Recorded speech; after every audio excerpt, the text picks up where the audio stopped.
Just 5 Saturdays remaining in the USL Championship campaign, and the Stars are out tonight here in South Texas. 2 in a battle for this year's Golden Boot race. Taniel Oluwaseyi is 14 goals, a single-season San Antonio FC record, and Cal Jennings is really on a heater. He's got goals in 5 straight, 6 in total. San Antonio FC, Tampa Bay Rowdies here on Bally Sports. As we say hello from the broadcast booth, Katie Goodman, I'm Dan Weiss.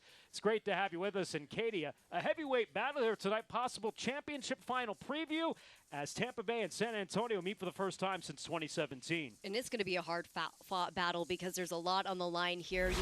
You're wanting to get a win on the road, and then, of course, San Antonio FC, they're still putting in that work there to get into playoffs. And you see, between these two clubs, it's been pretty similar. They're both very attack-minded. They can defend well. Tampa Bay can take the most out of their opportunities, though, and they've been good on the road as well, too. So it should be interesting to see, especially the fact that these clubs haven't seen each other in so long. Right, and then 2 big strikers there up top who both can score from any corner of the field in any kind of way. It's going to be a pretty matchup. Tampa Bay has already clinched a playoff berth. San Antonio FC has a chance to clinch this weekend. Here's what's at stake. They need a victory, and they need either a draw or a loss by Monterey Bay later tonight against Las Vegas Lights FC, but you've got to take care of your own business here first, Katie. That you do, and there's a lot of changes here happening in the mix. We've got a couple of new faces that we're going to see here in a bit, and so things are mixed up there a little bit for San Antonio. That is what we call a tease in the business, and we're going to talk about that on the other side. San Antonio FC, Tampa Bay Rowdies in a showdown between championship contenders. Starting 11s and kick coming up next here on Bally Sports.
San Antonio FC Soccer on Bally Sports is brought to you by Toyota. Go to buyatoyota.com or visit your local Toyota dealer today. This is week 28 of the USL Championship campaign. San Antonio FC playing their final cross-conference matchup as they welcome in Tampa Bay Rowdies. Look at starting 11s for both sides tonight. Tampa Bay led by Connor Sparrow, the 8-year veteran, 16 wins as he mans the net. J.J. Williams up top as well, too, is a former first-round draft pick by Columbus Crew alongside Cal Jennings. Jan Ekra, 32 years of age, anchors them in the middle. For San Antonio FC, the big change tonight is in goal. Nick Marsman, just acquired by the club on Thursday, coming from Inter Miami of MLS, where he spent the last 3 years, will start tonight. Jordan Farr is healthy. He is on the bench, and a pretty notable move for San Antonio FC. Also, Nathan Fagaka will make his first start since rejoining the club. This will be his second appearance. And Katie, there's a look at Nick Marsman. 207 appearances overall, 88, 62, and 55. As you see, the last 3 years with Inter Miami, where he went 12, 14, and 3 in 29 appearances. He has not played, though, since playing in the U.S. Open Cup on the 9th of May. That's quite a bit of time, and not only that, but to know that you're playing with an entirely different team and a new system, that's going to present a challenge. But if there's anything we know about Alan Marcinez, he loves to throw his debutants right into the fire, and they seem to do well. The question is, does that translate to this goalkeeping position? So Marsman in the net. That's Stuart Dobson serving as the interim. Nicky Law is away in England due to personal matters right now. He's expected back with the club.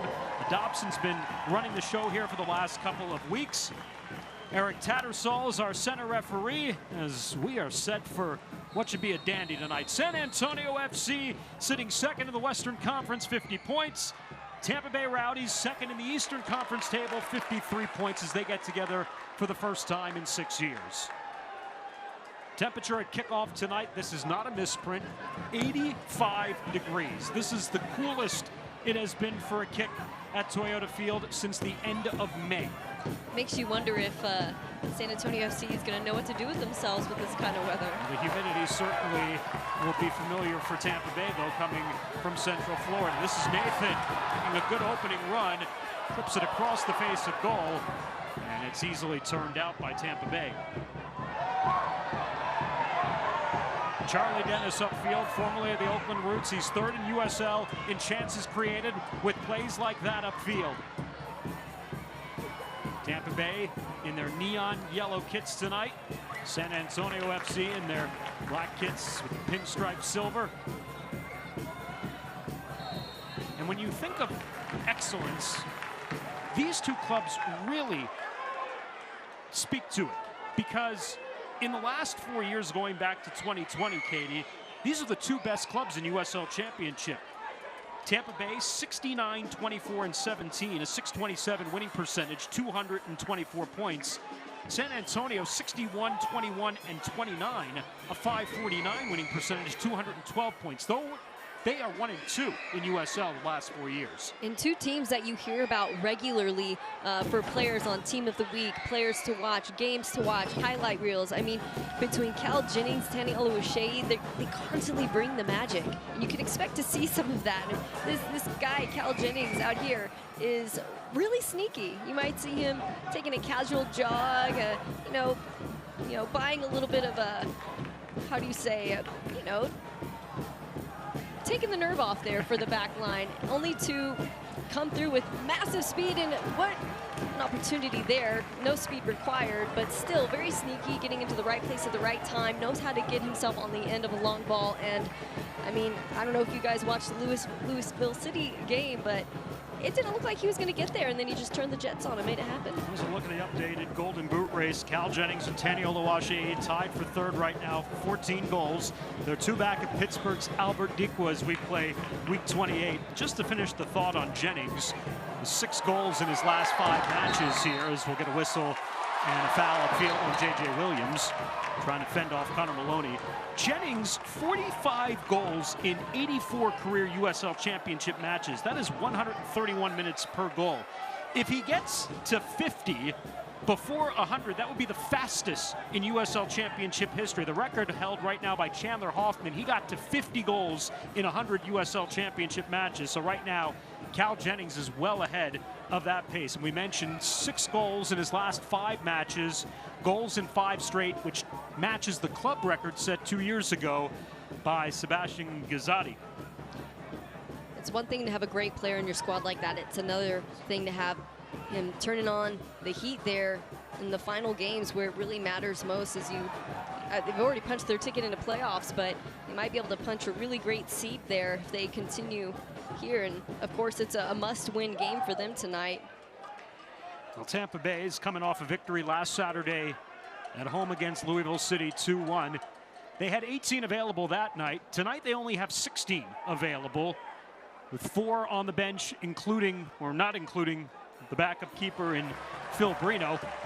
But that's been a pretty familiar spot with them. He went 6 matches this summer without having a full bench to play with, as SAFC will earn the first corner of the evening. They've really, this as a team, has undergone quite a few challenges between new coaches. They had Coach Collins there for 5 years, who ended up leaving to the English League, and then they have Coach Nick Law come in, who ended up having to leave there shortly after. And not only that, but a big changeover in roster, big time, you know, just so many changes that they've had to handle, and they've done a great job of that so far between that and injuries. Rita Zuhair, the in-swinger, is headed away, and San Antonio will do it again. Katie, let's get to your keys to the game for tonight. Right, so when it comes to Tampa, it's all about winning that first and second ball, especially the second ball for them. They know San Antonio FC comes through with a vengeance, and if they don't handle that second ball, then things aren't going to look so great for them. Also, just looking to play in behind that back line. Cal Jennings, again, if he can turn on those jets, he's always going to get on the end of that ball. The flip side, SAFC just staying compact there on defense. Tampa Bay has a beautiful horizontal game. They can disorganize a back line with ease, so it's staying compact, staying organized there. And then, as we see there in a slightly different, I'll finish that thought here in a minute. Foul on J.J. Williams, the second time. Williams a little over-aggressive there. Eric Tattersall, the center referee, with a look back. Bit of a clip there. Zuhair to the byline, across the face of goal, and again headed away. Ja'Cory Hayes settles. There's Jorge Hernandez, nearly dispossessed. Connor Maloney put it on frame in the first test on Connor Sparrow, who comes away with it cleanly. Mentioned Tampa Bay coming off a victory against Louisville City. San Antonio FC is winless in their last 5 matches. They do have 4 draws over that time. A 1-1 draw to close out a 3-match trip last Saturday night in Colorado Springs. Deion Harris trying to get free along the right flank. Jan Ekra rising, and instead Nathan will bring it down. Good to have Nathan back here in San Antonio. What a run the Brazilian had back in 2021. Got off to a slow start, finished with 11 goals, and added a couple additional ones in the postseason. San Antonio FC, which ended up losing that season in the USL Western Conference Final against Orange County, which then went on to beat these Tampa Bay Rowdies in the USL Championship Final. And it was a shocking, I think, result to a lot of folks. Tampa Bay was heavily favored. This Rowdies club's been to the Eastern Conference Finals in each of the last 3 years.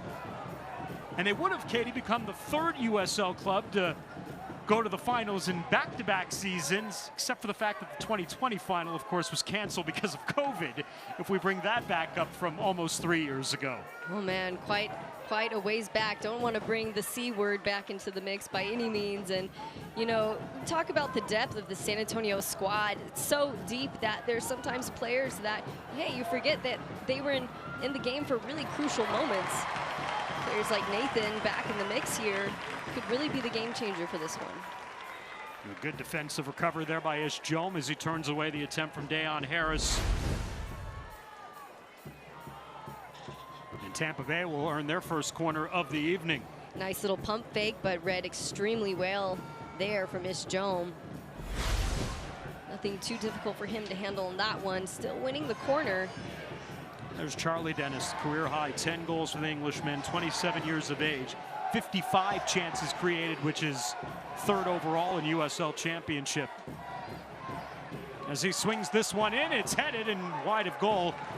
J.J. Williams rising to the occasion there. Williams, who spent last season split between Phoenix Rising and FC Tulsa. Mentioned he's one of several new players for this Tampa Bay Rowdies club. That being said, they still have 10 players that played in that 2021 USL Championship final against Orange County, though they are missing their captain tonight, Aaron Guillen, who's one of their defensive stalwarts. So Jake Armin is sort of playing his spot there on the left side. As you mentioned, Stuart Dobson has kind of shifted to a bit of a 4-3-3 here tonight for Tampa Bay. We usually see them in more of a 3-4-3 formation in their recent matches. Right, and right as I was about to close out my keys, I was going to get to that point exactly. Both teams slightly more defensive mindset, but of course, as we know with the game of soccer, you can move and form as you need, but there's definitely the mindset going into this game with Tampa knowing that, hey, SAFC, they're a direct team and they move forward with speed, so you don't want to get too ahead of yourselves as you build into the attack. Be really patient with the attack, and I think that's what this formation says for them. Tampa will earn the throw. Yeah, it's really been a very odd season for them in terms of disruption. And it actually started in training camp. The MVP, Leo Fernandez, from a year ago, well, he ruptured his left Achilles tendon, the same one Aaron Rodgers ruptured on Monday night against the Buffalo Bills. That was in one of the opening preseason matches after scoring 19 goals a year ago, as we have little extracurriculars there in the midfield, and center referee will come to disperse. But Fernandez is gone before the season even begins. And then you mentioned Neil Collins, who managed the club for the last 5 years. He gets an opportunity with Barnsley in League One in the English Federation. And so it's Nicky Law, and he's been phenomenal, literally just coming out of retirement. He retired earlier this year after joining Tampa Bay in the middle of last season, and now Nicky Law is dealing with a personal issue back in England, and Stuart Dobson is once again a head coach, which he had the reins up for a couple of weeks before Nicky Law took the job once Neil Collins left for England. As Williams again rising, but the ball is airing over his head. Alive down there by the flag. Well done by the aforementioned Jake Armin. He loses possession, and the ball will go back to San Antonio. Right, you talk about so many changes, but Coach Dobson is happy to be an assistant coach. He says that's where his passion truly lies, and while he's happy to, take the reins for a short period of time, he's ready for Coach Nicky Law to be back and get after it. So 11 minutes in, San Antonio and Tampa Bay 0-0 here. SAFC has not earned a victory since going back to the middle of August. A run here by Santiago Patino, and the ball swept away. And the recovery by Freddie Kleeman, the former first-round pick from Austin FC. Tani Oluwaseyi puts a left-footed strike there on Connor Sparrow.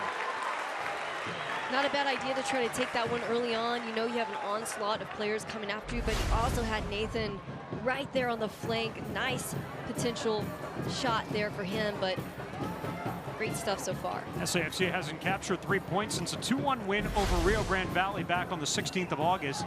Meanwhile, Tani Oluwaseyi has gone 7 consecutive matches, Katie, without a goal.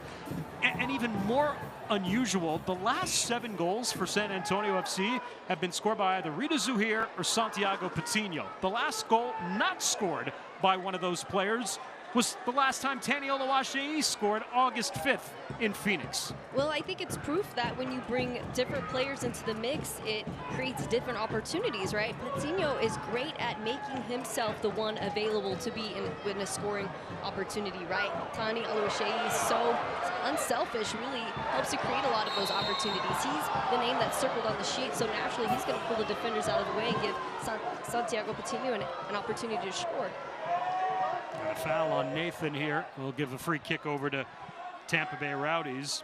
And again, if you were just joining us, the big story of the night is 32-year-old keeper Nick Marsman for San Antonio FC, just acquired by the club on Thursday and starting tonight. And there is a little bit of dual thinking behind this. In one case, Katie, Nick Marsman has a phenomenal resume, as we showed you at the top of the broadcast. The other is that if he is going to be eligible for the postseason, he has to appear in at least 5 USL Championship games. And there are 5 matches remaining for San Antonio FC. So Marsman's got to appear in all 5 of them if he is to be eligible for San Antonio FC's playoff roster.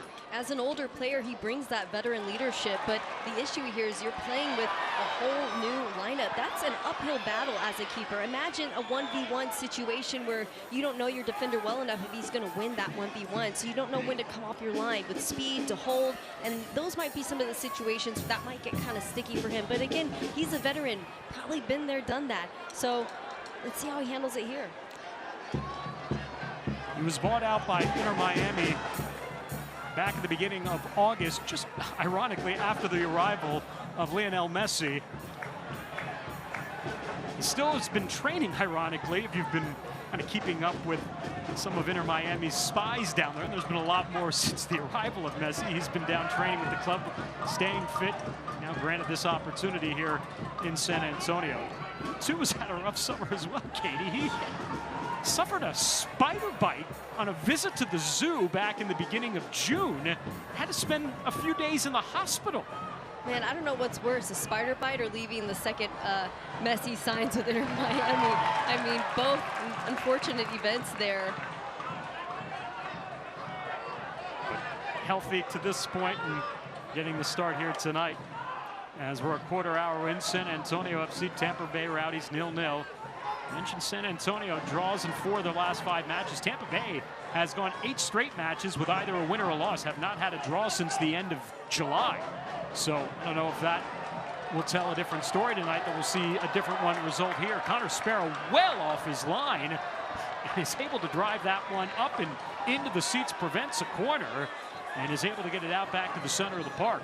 He's got some speed. It's not often you see your keeper running out to the corner flag to make a clearance, but hey, if it keeps you from having to defend a corner kick, why not? And if you've got it, why not?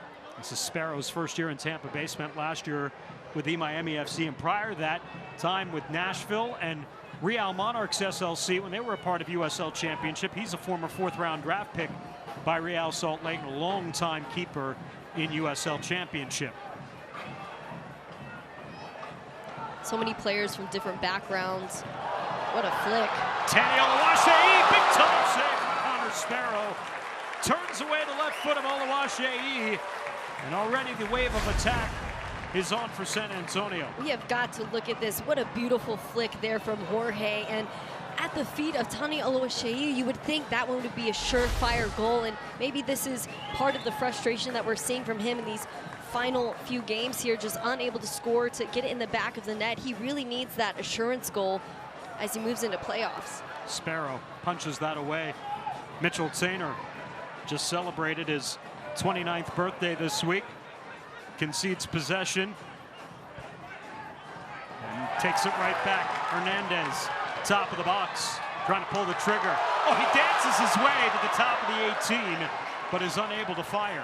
And now in transitions, Cal Jennings on the counter. Jennings slips past Fabian Garcia.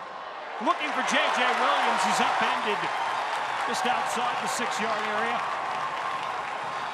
And San Antonio on the counter now. Leave it to the tried and true Connor Maloney to come in when you need him most, and that is why he has continued to earn his spot here on the pitch. He shows up time and time again. He's that player on the pitch whose engine just never gives out, and I think that there was a perfect example of Cal Jennings' speed, how he can turn it on. We'll take a look back at it here.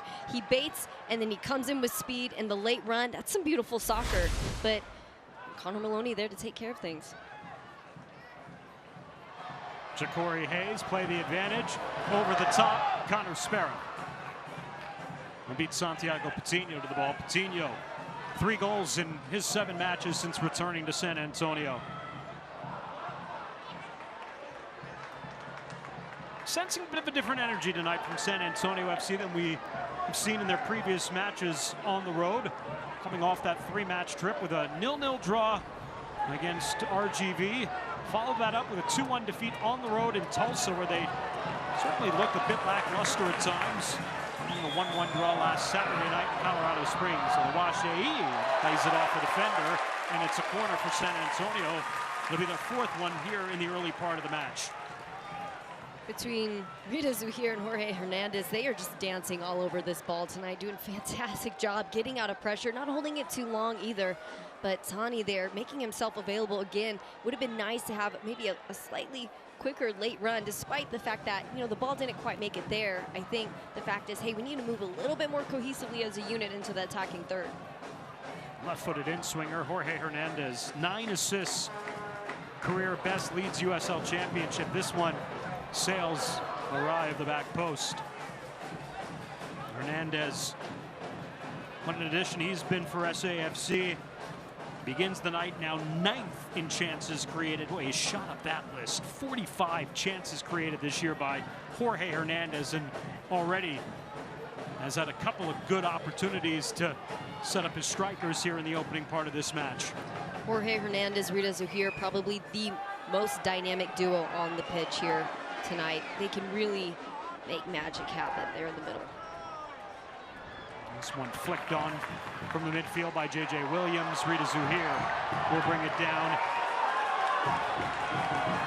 Stuart Dobson was looking for a foul. Instead, Ja'Cory Hayes. And we'll watch how San Antonio plays in their own formation here tonight with the 3 strikers up top. Here's Nathan. Back across. Patino. Torrance. Patino. Big save. Patino on his own rebound. Puts it over goal. Another big-time stop by the boot of Connor Sparrow, and Santi then puts his own rebound over the keeper. My goodness, really utilizing Nathan here. What a ball, and good on Santiago, able to collect and try to play that one out. Just unlucky on that last one. It's hard when you're falling. You got the momentum working against you, but there's some pretty quality opportunities here coming in for SAFC back-to-back, finding their rhythm in this, I don't want to say a new formation, but they are playing pretty differently here, using more of the flanks, more of the horizontal part of the game, but still moving with speed. Well, they've generated 5 shots here in the first 20 minutes, 4 of which have been on target. And not done. Patino goes to ground as Tampa Bay will clear. One of my keys for the game for San Antonio was dynamic movement up top between Tani, Nathan, and Santiago, and we're seeing that executed perfectly here tonight. Right now, San Antonio FC winning those 50-50 battles with Jorge Hernandez. Across the face of goal, is headed away from harm's way. And Tampa Bay takes advantage of a rare miscue in the midfield. Charlie Dennis with Cal Jennings trying to get led. Jennings is met by 2 San Antonio FC defenders inside the area. Dennis really unhappy about that call, but it was all ball there to me. It's just Cal Jennings used to turning on the speed and getting on the end of that ball, but he was met by a SAFC body and Fabian. San Antonio has some familiarity with Cal Jennings after he spent last year playing with Las Vegas Lights. Santiago Patino puts it down and in. What a goal! What a strike! 22 minutes in, SAFC leads 1-0. That is going to be a highlight goal of the week. We have got to watch that back. Of course, from no other than Nathan Fogaka coming in, making himself known, and Santi, it's opposite side netting. Beautiful. People know how hard it is to redirect with power in that position. Almost parallel to the ground there.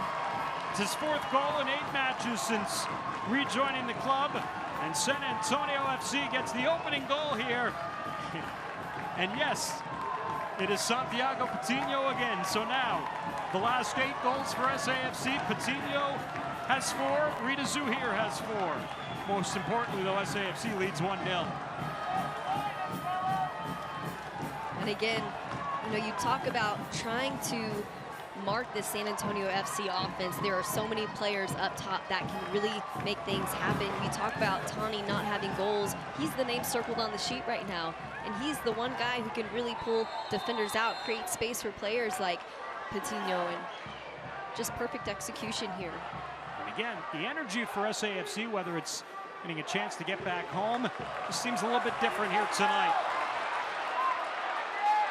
And down, that's the defender there. Here is Tani Oluwaseyi trying to get free. Will earn a corner.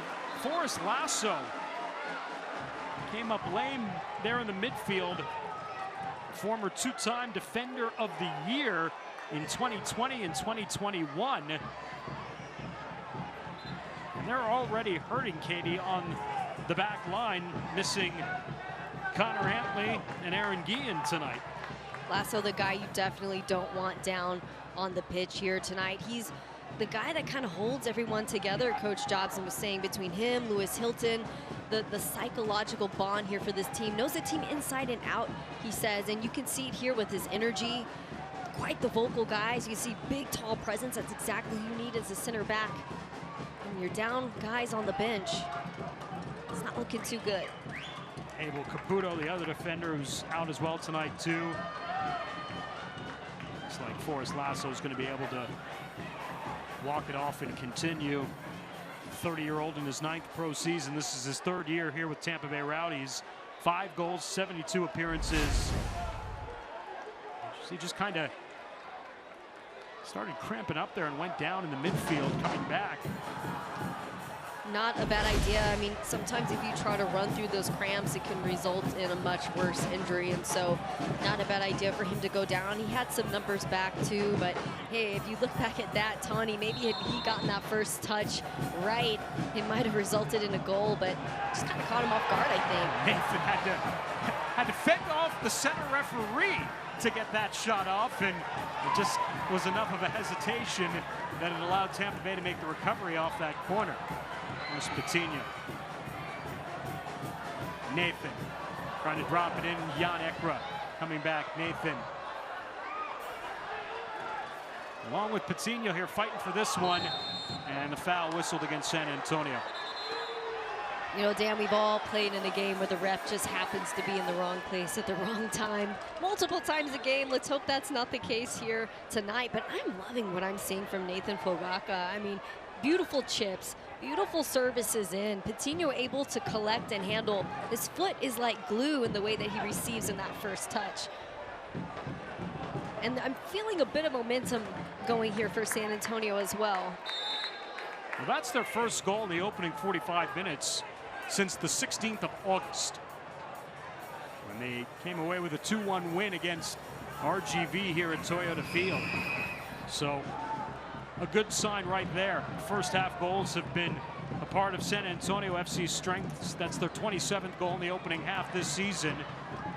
Playing with a lead 1-0, which has been dynamite for them, as Cal Jennings trying to open up. Here's J.J. Williams. Great save by Marsman, and the rebound chance denied.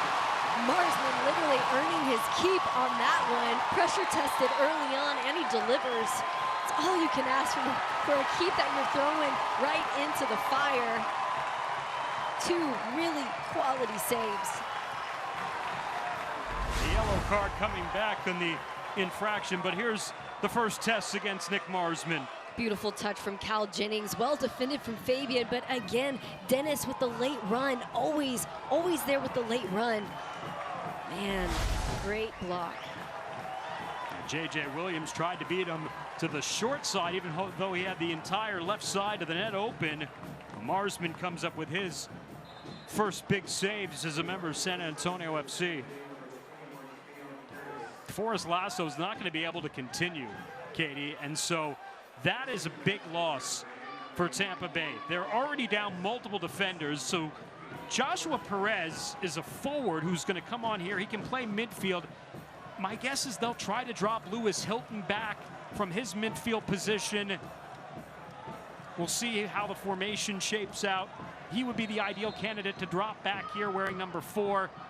Perez is a guy who plays a little bit more attack-minded, but obviously changes things now for Tampa Bay. You can already see they've got 5 there kind of lined up in the back right now. Right, taking an ultra-defensive approach, and you can't blame them one bit there. Really big loss on that end. They lost Aaron Guillen in the first half last week against Louisville City. Freddie Kleeman will steer that one out for a throw. Well defended early on there from Josh Perez.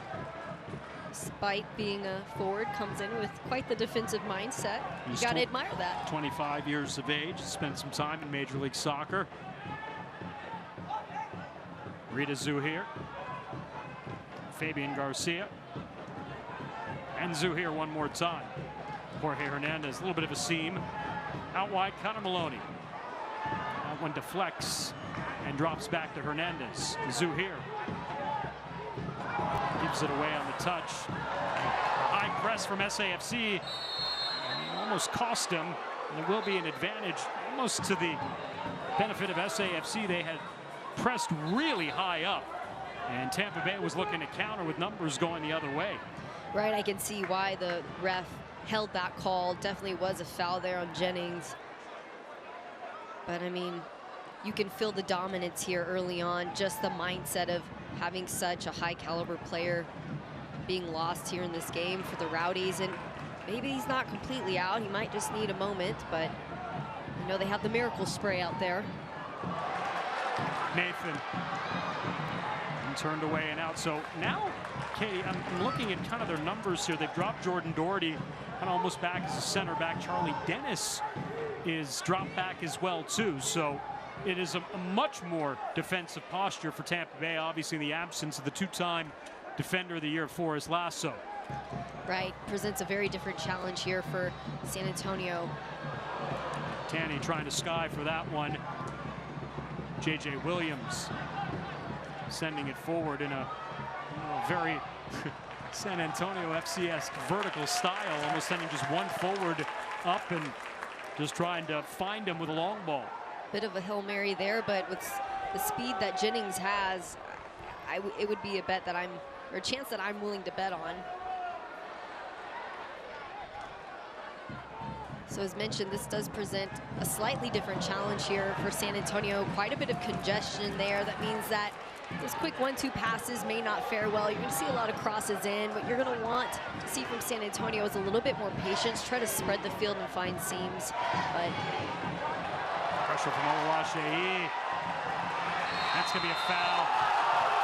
As Kleeman got stepped on the ankle there by Tanny. He's not happy with the call. Tanny not happy because he wouldn't have called it maybe had he not started to limp there. Let's have a look at this. Yeah, right there on the ankle. Yeah, he went in. I'm sure the intention was all ball, but got a lot of leg there on that one. And you know a defender's hurting when he's going down and struggling to keep up in that moment because he's the last line of defense between him and the goal. It's Freddie Kleeman, the 24-year-old, who was part of the trio of first-round picks by Austin FC in their first ever MLS Super Draft back in 2021 ahead of their inaugural campaign. Spent a majority of his time here in USL Championship in his first 3 seasons. Jan Ekra, the veteran. Perez, or Deon Harris rather, out wide on the right side with Paris. Just dropped in underneath. Cal Jennings held up a little bit there inside the box. No call.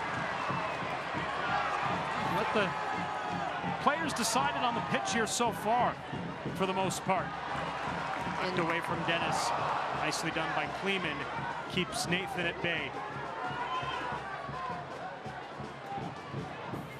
Armin, Williams, Perez. Thought it was a handball on Fabian Garcia. And Marsman will come away with it. Fabian Garcia lucky that the ref is allowing them to play on here in this moment. Was a little bit handsy there in the box early on. I can understand the frustration there from Cal Jennings in that last attempt.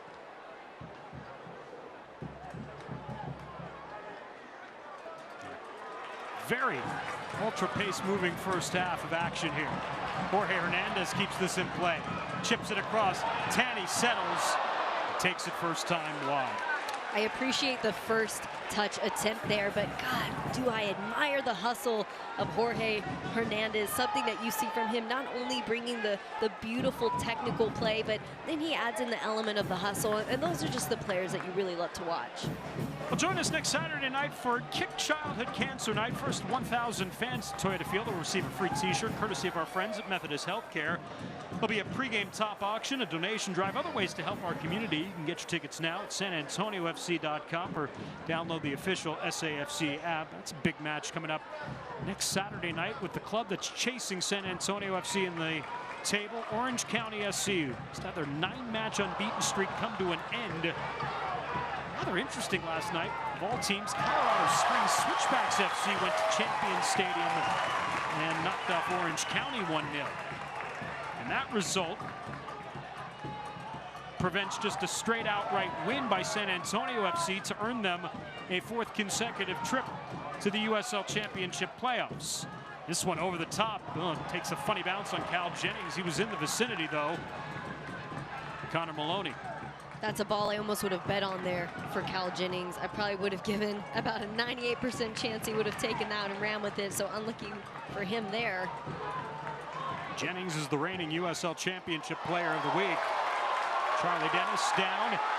Santiago Patino. A ball that just never settled, and he turns it wide as Dennis back upfield. Looks like he took a knock in the back of the head. You could see he was trying to settle there and go for the glorious goal, but you did have Nathan Fogaka with the beautiful run in. It would have been a nice, easy tap. It's those kinds of things that you begin to mesh with as you bring new players back onto the pitch.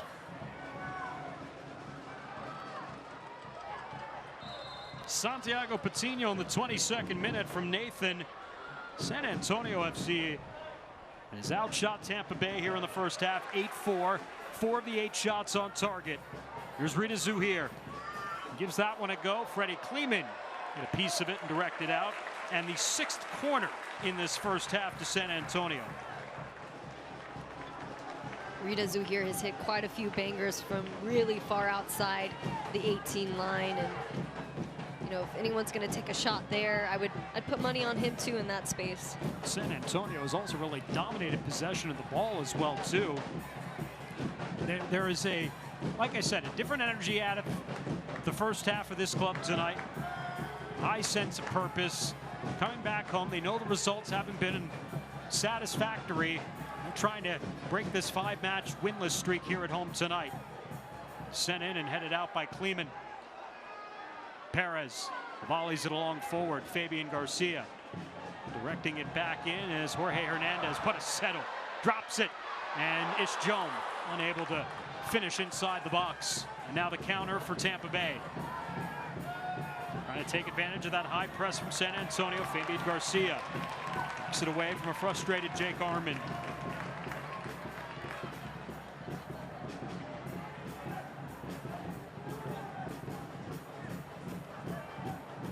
Ten minutes to the halftime whistle, and really for the first time it feels like a little bit of a reset in the match. Both clubs. You knew they couldn't keep the pace up from what they showed in the first half hour. Right, I mean, both going in, sparks flying. It's what you would expect from these two teams. You had mentioned Orange County earlier. When I think of Jorge Hernandez. Nathan dancing out wide on the defender. Slips past Arman. Drives it in and defended out once again by Freddie Kleeman. Great stuff here from Nathan tonight. Better defending. He's coming clutch here for his team quite a bit tonight. But what I was saying is when you think of playoff teams, you think Tampa Bay Rowdies, you think Orange County, you think San Antonio FC, all teams that you're going to see here play out in the next couple of days. San Antonio 1 point behind Sacramento Republic. They're hosting El Paso Locomotive later tonight out in Northern California. So Hernandez gets set to deliver. Here's Rita Zuhir. Clips one to the back post. Connor Sparrow rise to the challenge there and bring it down. Meanwhile, Tampa Bay Rowdies nipping at the heels of the Pittsburgh Riverhounds in the Eastern Conference. Riverhounds with a 1-0 lead, playing away at Miami FC this evening. Here's Arman up the left flank, drives it in. Cal Jennings will get on the end of that one. Ball was tailing away from him, but he'll take it back out of the box.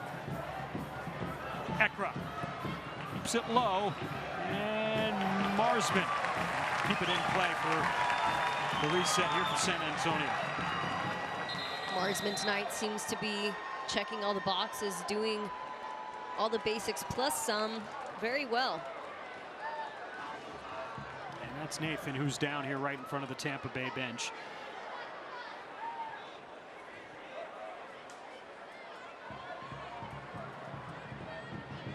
Nick Marsman, we mentioned, of course, with a tremendous resume and portfolio, the native of the Netherlands, longtime keeper in the Dutch league for 9 seasons before coming stateside to join Inter Miami in Major League Soccer. And give San Antonio FC here, obviously, multiple options, multiple depth, and nothing against Jordan Farr. Jordan's got 8 clean sheets. He's in the top 5 in the Golden Glove race, along with Connor Sparrow, the opponent here tonight. But all you have to think about, Katie, is a couple of years ago when San Antonio FC was in an almost similar position without a keeper after Matt Cardoni got hurt at the end of the season in the final regular season game. San Antonio FC went out and got Jordan Farr on an emergency loan from Indy 11. And Jordan ended up being the keeper of record that took San Antonio all the way to the Western Conference Final that year against Orange County. So you kind of have to plan for the unexpected as you get closer to playoff time. And again, the eligibility issue is another dynamic for Marsman's. If he's going to be eligible for the postseason, he's got to play in these last 5 matches. But all to be sorted out here over the final 5 Saturdays of the regular season heading into the USL playoffs.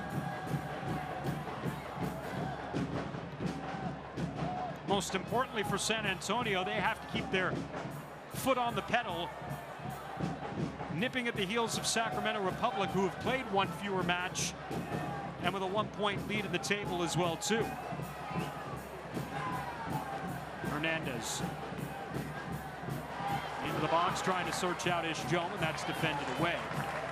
And these two clubs are also, Katie, in the race to capture the Players' Shield, the regular season championship in USL. This was won by San Antonio a year ago, and that's for home field advantage throughout all of USL. Right now it's Pittsburgh Riverhounds with a lead in that department. Tampa Bay, Charleston, Sacramento, San Antonio, all in a battle there. Taniel Lawashei trying to fight his way through, but unsuccessful. The supporter shield is so important. You want to go into it with that #1 seed, making that first playoff game as easy as possible. And, you know, we talk about the San Antonio team. They had it last year. They're the team circled on the sheet. You can understand why Marcina continues to bring in so many players. He wants to ensure next level depth because, you know, if you want to get a repeat from last season, you're going to have to possibly have even more tools there on the bench. Dan Harris out wide, edge of the box. And defended away by Fabian Garcia. It will be a corner for Tampa Bay. Just their 2nd corner. They've conceded 7 so far here this evening.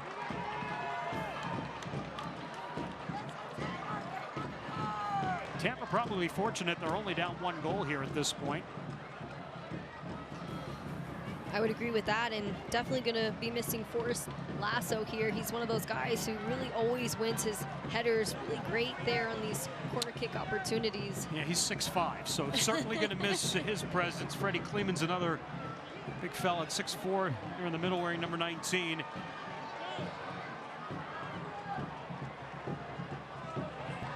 Cal Jennings in there too.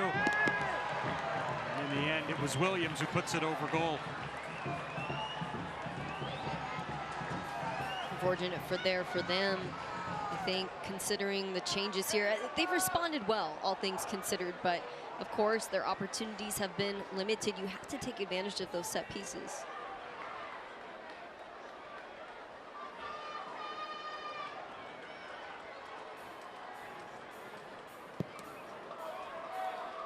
As we inch closer to halftime here at Toyota Field, after tonight, just 2 home matches remaining in the regular season. Next Saturday night against Orange County. And then the final Saturday of the regular season, the 14th of October against Indy 11. That's a giveaway by San Antonio. Connor Maloney, though, will come over and take it right in front of the Tampa Bay bench. A bit of a do-over there. It's a good patient here from SAFC. Maybe looking for a check-in from a high forward or high midfielder. And Kleeman let it ride out. It's always hard when a back line is set with 4 or 5 guys and then you try to play it up the flank to get on the end of it and make things happen.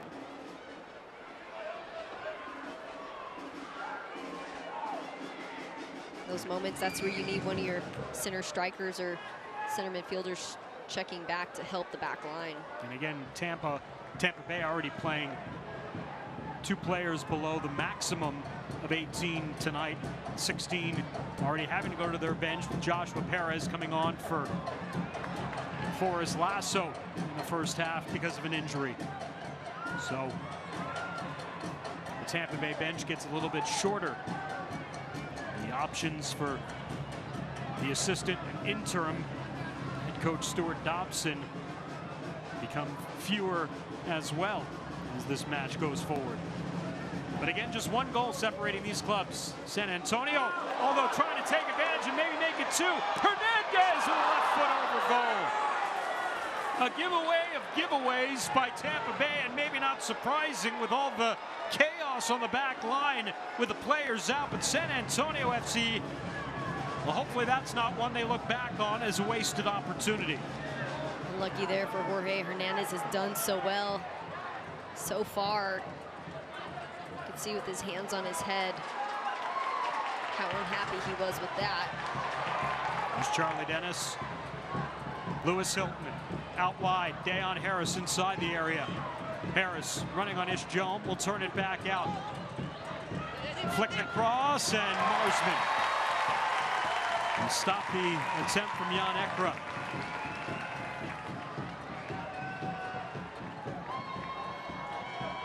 Patino just trying to post up Kleeman there.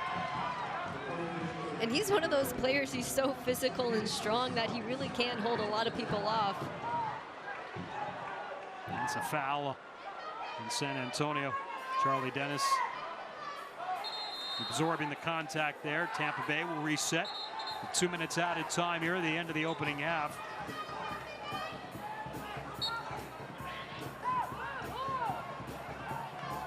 The goal for Patino in the 22nd minute.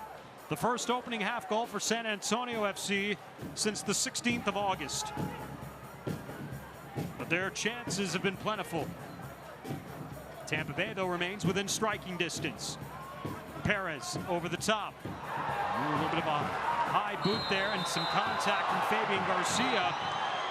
As Perez goes down, Garcia shown yellow.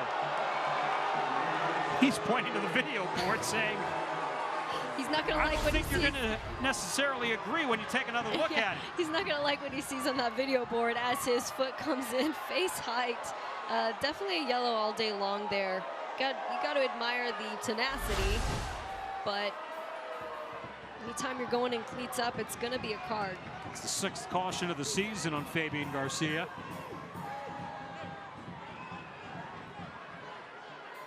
And there haven't been a lot of opportunities off set pieces here so far in the opening half for Tampa Bay Rowdies. But here's an interesting one at the end of the first half. It's Charlie Dennis over the ball. And he makes some magic happen with his left foot.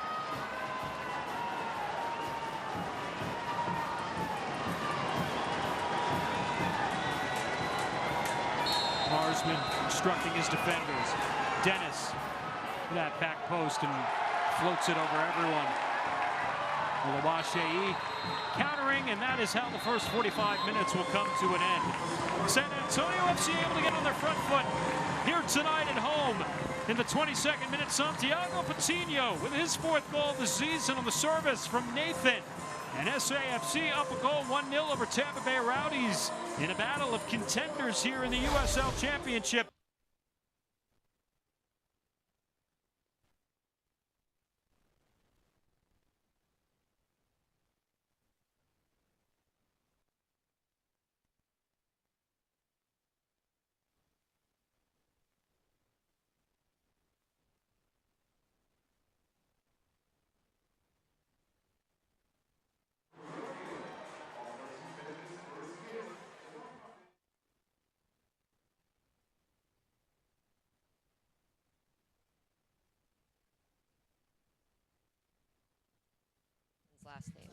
Fogasa.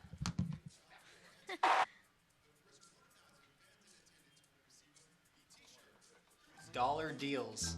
Talk to me. Hold on. I love you. Oh, thank you.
We can't say that, right?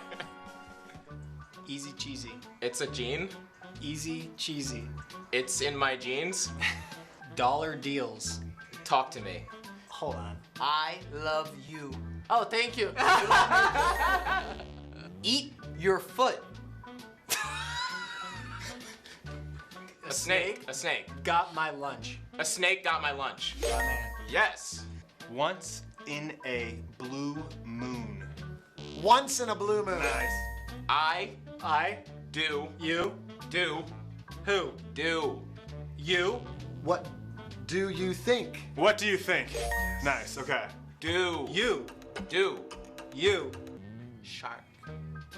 Shark. Shark. Tank. Tank. Yes, good. A penny A, money. for your thoughts. For your logs. Perfect. He's getting every single one.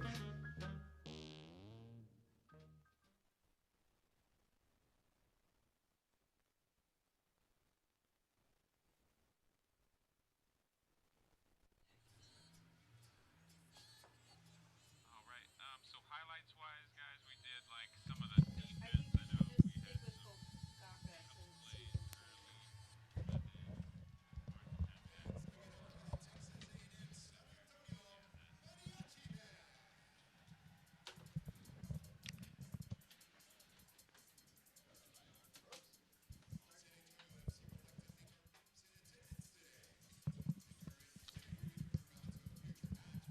What were you saying? He said that he thinks it's. Good Jeez save. Louise. He said that he thinks it's pronounced that way because that's what's on MLS.com. Yeah. But if he told you whatever, I don't know. Maybe we should just keep saying Fogasa I just call- since we've been saying Well, that already. I've never.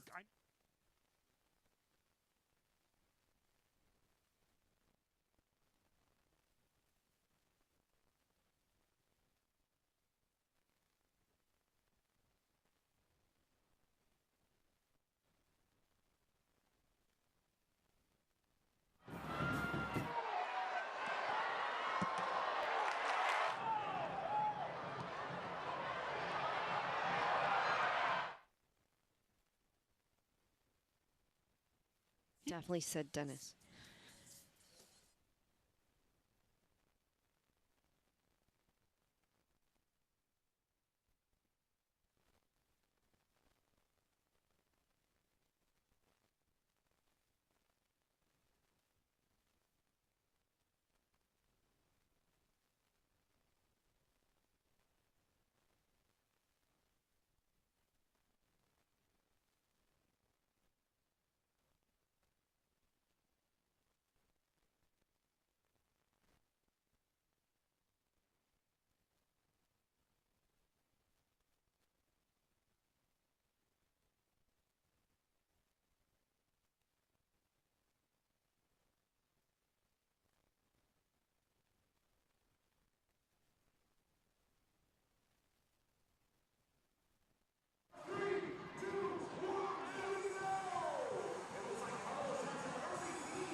One 0 at the half. San Antonio FC with a lead over Tampa Bay Rowdies here in week 28 of the USL Championship campaign. As we say hello once again from the broadcast booth, along with Katie Goodman, I'm Dan Weiss. Thanks for joining us here on Valley Sports. Katie, it's a lot to digest in the first 45 minutes from San Antonio FC's perspective.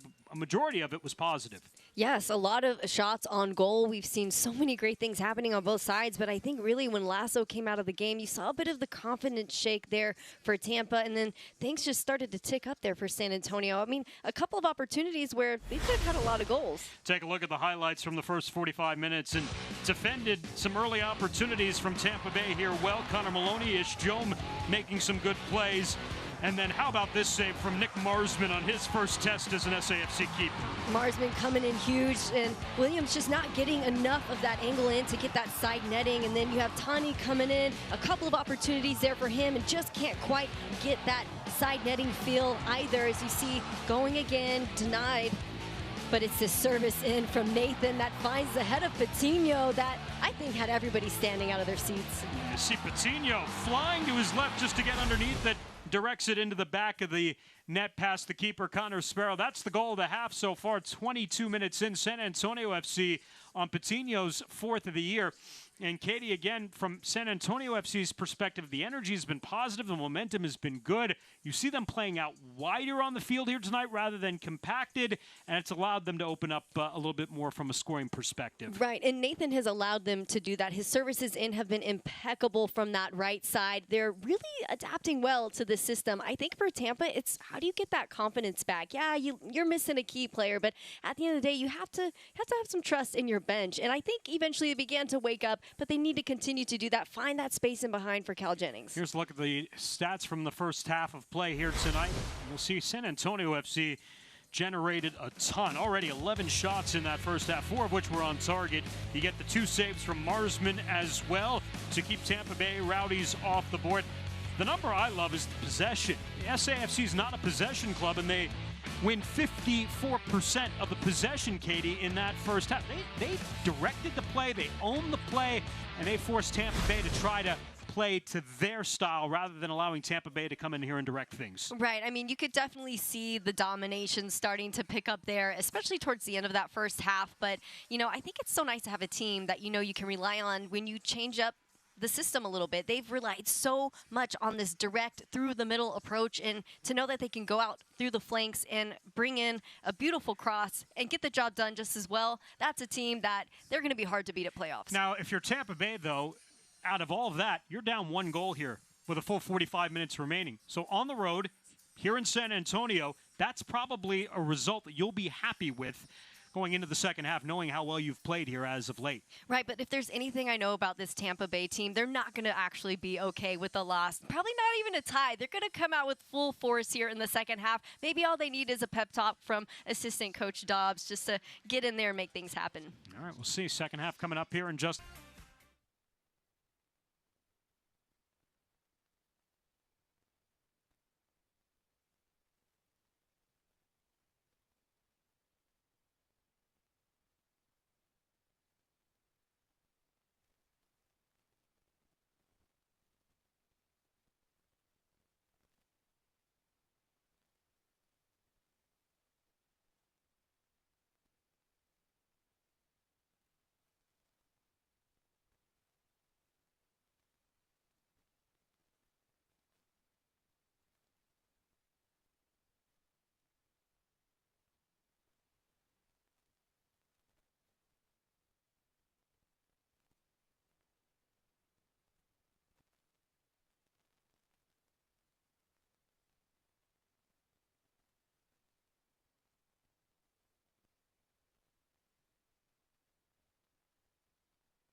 1-0 at the half. San Antonio FC with the lead over Tampa Bay Rowdies. The Rowdies club that has already punched their ticket to the playoffs. San Antonio FC hoping to join them after tonight. And SAFC can get to the playoffs if they continue to hold this lead and come away with 3 points. But they'll also need Monterey Bay to either drop points in a draw or a loss when they host Las Vegas Lights in a match that'll get underway in about 20 minutes time out at Cardinale Stadium in Monterey, California.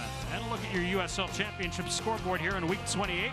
Louisville City is a winner at home tonight over San Diego Loyal. That's an important result for San Antonio FC.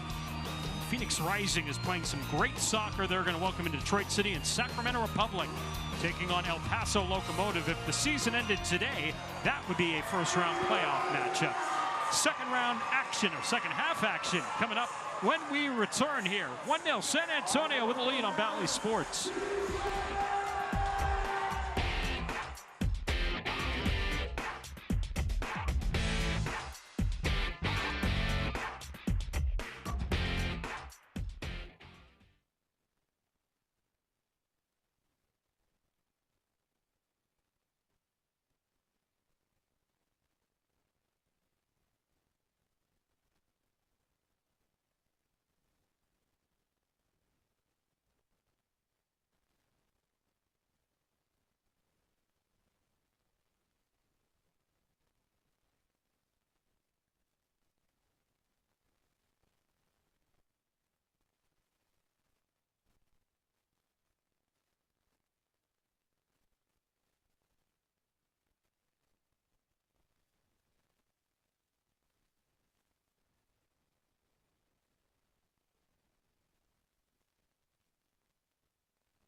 San Antonio FC Soccer on Bally Sports is brought to you by Toyota. Go to buyatoyota.com or visit your local Toyota dealer today.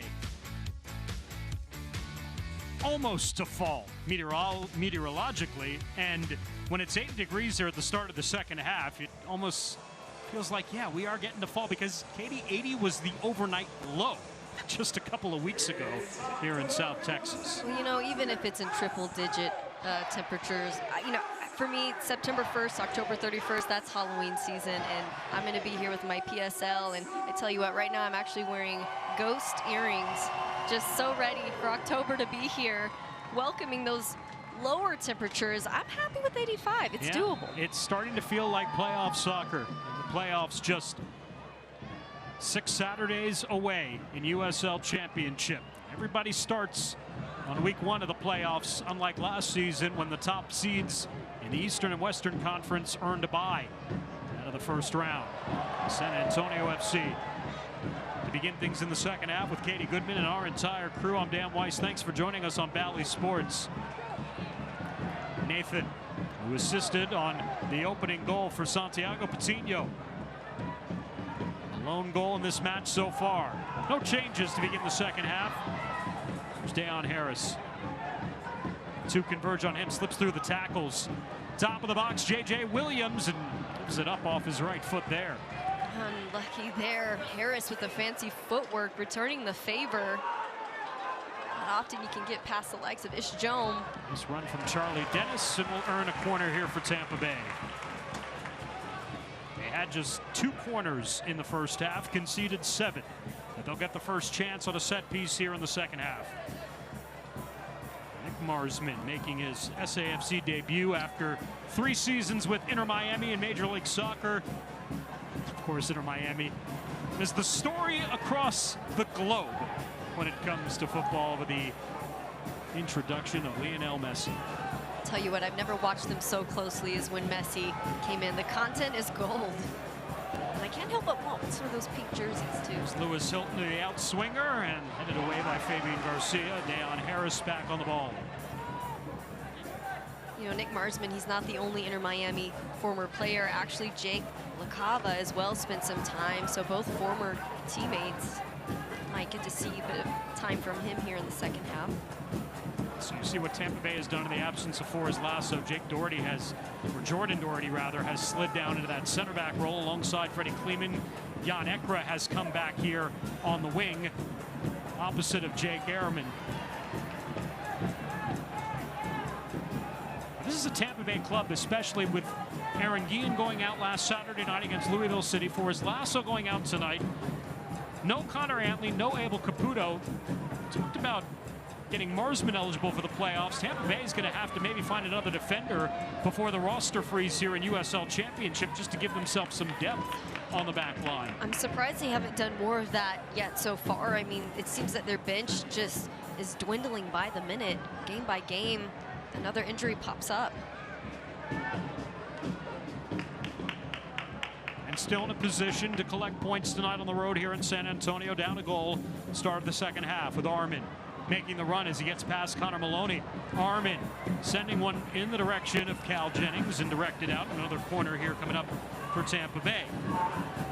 Jennings is trying to chase down Haji Berry for consecutive goal streak in USL Championship. Berry scored in 8 consecutive matches. He also scored in 7 consecutive matches too, Katie. His 8 consecutive match streak was back in the 2018 season when he was playing for Swope Park Rangers, and then his 7 consecutive match streak was a couple of years ago when he was playing for Colorado Springs Switchbacks. There always seems to be a stat to play for in this league. You know, always somebody at some point in time that you're going to have to beat. Anyone can do it. It's Cal Jennings. I've seen some magic happen from him. This service in is headed away. The offside flag is up on Tampa Bay.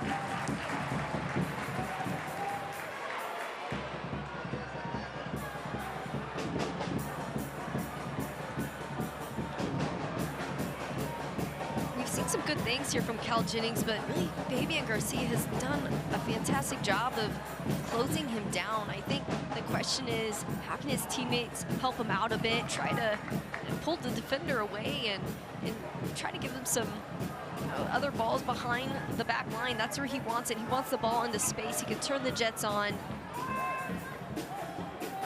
Easily collected there from Fabian.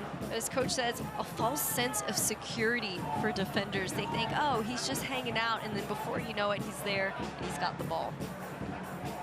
Rowdies will go home after tonight, and they will host Memphis next Saturday night at Al Lang Stadium. Memphis right now deadlocked with Hartford Athletic 2-2. They began the night sitting 4th in the Eastern Conference table. They've dropped to 5th after a Lou City victory at home over San Diego Loyal. It's Joshua Perez getting on the end of that one. Looking for supporters, Charlie Dennis. And Armin back out wide on the left flank. Perez, the maneuver here. A tackle from Rita Zuhair and able to win the ball away for San Antonio. Connor Sparrow. I mean, he's basically playing out as a center back. Now he's got to run back, and San Antonio trying to catch him off the line here. Nathan into the box. Nathan puts it up, Sparrow in. San Antonio up 2. Fantastic work, better celebration. I thought for sure that was going to be a chip shot from Tani, but again, just doing the selfless thing, holding the ball, drawing defenders in. Nathan with the quality run that he's actually been making all night, and then to be able to finish through the hands of the keeper, there's some power behind that ball. It's his 12th career goal with San Antonio FC in 33 matches, and he's dangerous in the run of play. We've seen that on both ends tonight, with a service to that guy Santiago Patino, and now finishing it himself. Nathan for the big star tonight with a goal and an assist, and San Antonio's up 2. You know, I think these are the kind of stories that you live for in sports. There's the player that you haven't seen much of for part of the season, and then he comes out. Not only does he make things happen, he has an assist and a goal.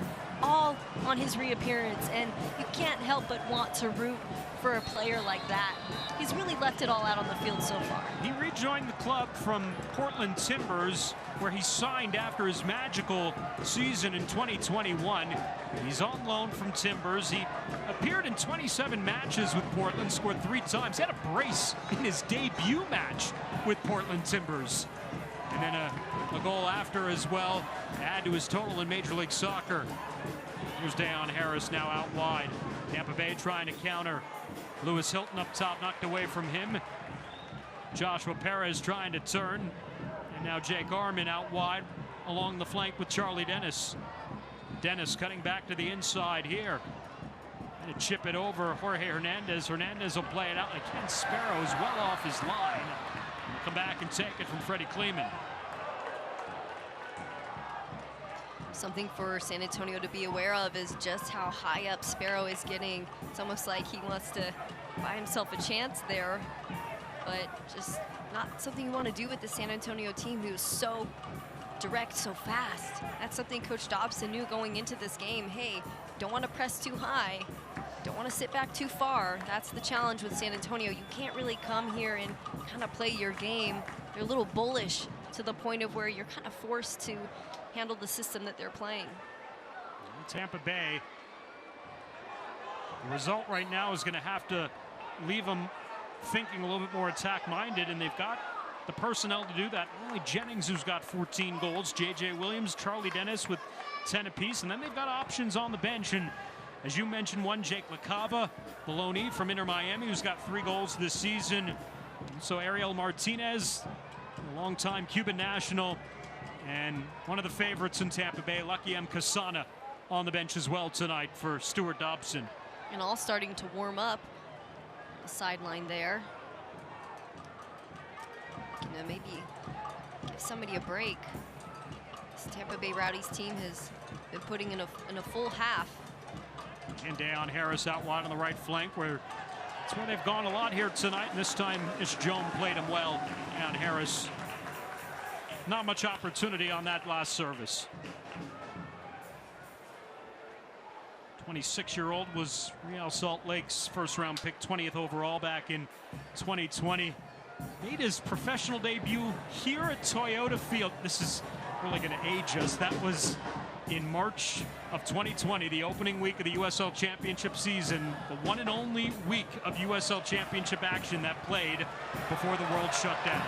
Santiago Patino on the counter, cutting it back into the box, losing his footing, slips it across the face. Nathan, quick save! Tremendous reactionary stop from Connor Sparrow. Denies Nathan a brace in his return home to Toyota Field. We have got to see that save again. Santi just trying to keep his feet. Unfortunate he can't do it. And then Nathan, the guy of the game, denied here by Sparrow. Laying himself out completely, getting on the end of it. Great reaction time. Even in the slow motion, it looked fast. That's why Sparrow is third right now in the Golden Glove race in USL Championship.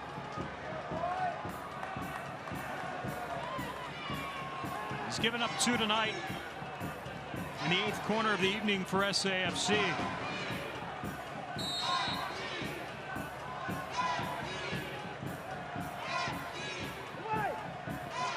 Williams makes the clearance out. That save keeps Tampa Bay still with an idea, at least perhaps to level, if possible, later on. 3 goals might have been a little bit too much for this depleted crew here tonight. Ish Joan turning back. Zuhair. Ja'Cory Hayes. San Antonio. And the night 4 in the back, and have kind of shifted out of that 4 back and now to 3 with Maloney here getting forward. Solid effort there from Maloney. Taste of a bit of what we typically see from him most games this season, getting up high on the flank, getting a cross in, running that engine, but Sparrow keeps it moving. Cal Jennings loses his footing. it's not turf, so you can't blame the turf monster, but the field monster seemed to be getting the best of quite a few. Kenny runs this down in the corner. Trying to dance there on Jordan Doherty. And the Irishman Doherty holding up Oluwaseyi.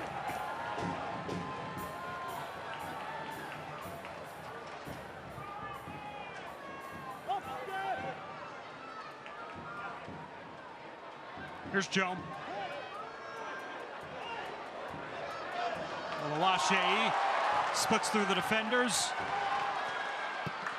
He's searching out Jorge Hernandez, and that was defended away.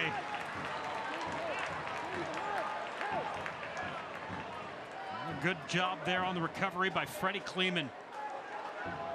Tani doing a great job to break lines there. And it's almost at the point where unless he has the ball, he's facing the back line and he can carry with his feet.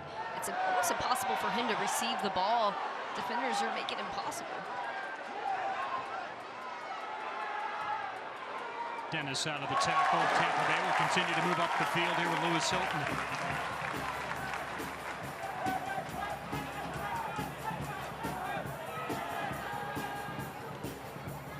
Dennis will switch the field over to Armin. A miscommunication there with J.J. Williams. Connor Maloney steps up to intercept. And Connor Sparrow well off his line. Keeps that ball moving. Does not allow San Antonio FC to kind of reset here as Deon Harris again up that right flank. Which is exactly what you want, especially in this situation. Trying to move out, catch them in transition. Gian Ekra pressured by Ja'Cory Hayes, Dennis, and Williams. Cal Jennings getting into the area. And misfiring on the header. Armin will keep it in play. Sending it back across. Williams comes across and heads it out. Things looking a little bit sluggish here. A couple of turnovers back and forth. Might have been an opportunity there for Tampa, but nothing that really sticks out so far.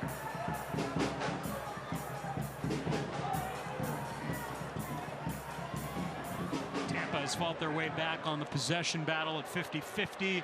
13-7, the shots in favor of San Antonio FC. And Ekra has it now for Rowdies.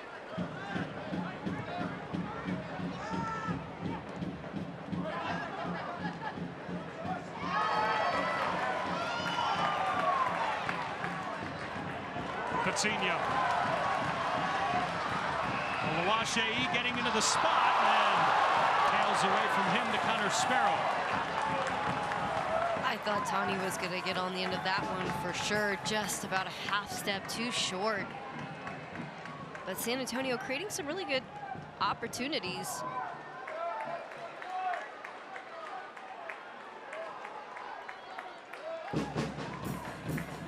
J.J. Williams unable to run that one down. As you see Tampa build out of the back, you can tell that there's a lot of wheels turning of, hey, where do I go next? Rather than already having maybe the second or third pass planned. It almost seems like they need more options as they're moving out of especially the outside back flanks. And they've kind of changed up to almost like a 2-4-4. And again, that's trying when you're down 2 goals and you got to think, how are we going to attack? As Lamar Batista will come on for Nathan here after an hour. Pretty special night for Nathan, making his return to Toyota Field after rejoining the club last week. A goal and an assist tonight as Lamar Batista comes on for the 23rd time this year. One heck of a game for Nathan. Love to see Batista on the pitch. Anytime he comes in, you know he's going to stir things up a bit. He's right there in that left center back position. Contact there as Cal Jennings goes to ground, and we'll earn a free kick here for Tampa Bay. Half an hour remaining, and San Antonio FC up 2 goals. Patino in the 22nd minute, and Nathan in the 51st as his night is in the books. Gian Ekra. Perez with the overlapping run from Deon Harris. They have really gone after Ishjom tonight on the right flank. And he has handled things really well there. A guy who, you're not going to see him dive. Hilton. Nobody there on that back post. Footsteps coming though on Connor Maloney. Ball will ride out and will belong back to Marsman.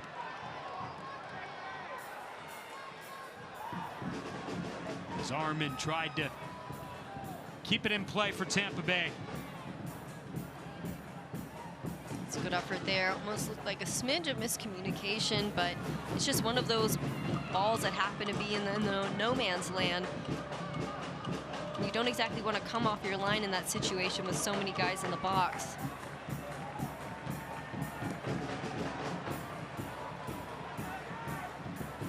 As we touched on a couple of times, Nathan is the first player not named Rita Zuhir or Santiago Patino to score for San Antonio FC since Tani Oluwaseyi scored on August 5th in a victory away at Phoenix Rising.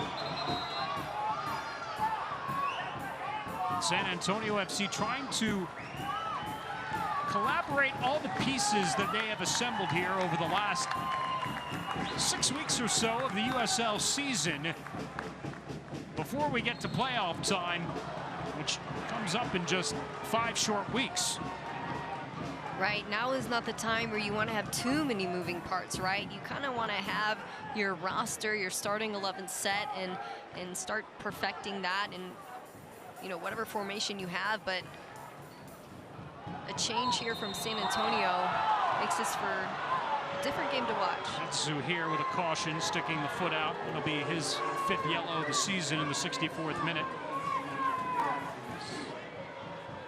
Set up the set piece for Tampa Bay. Lewis Hilton stepping up over the ball.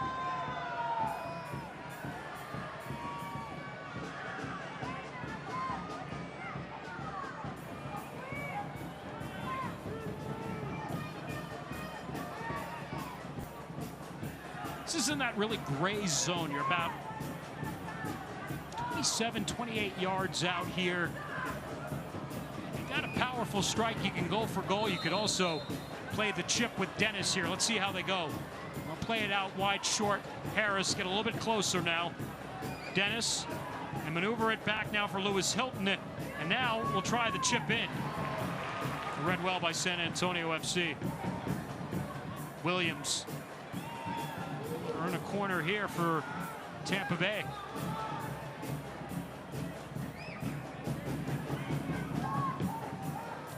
Tampa so far struggling to get on the end of it any real opportunities from these corner kick chances. It's their 5th of the evening.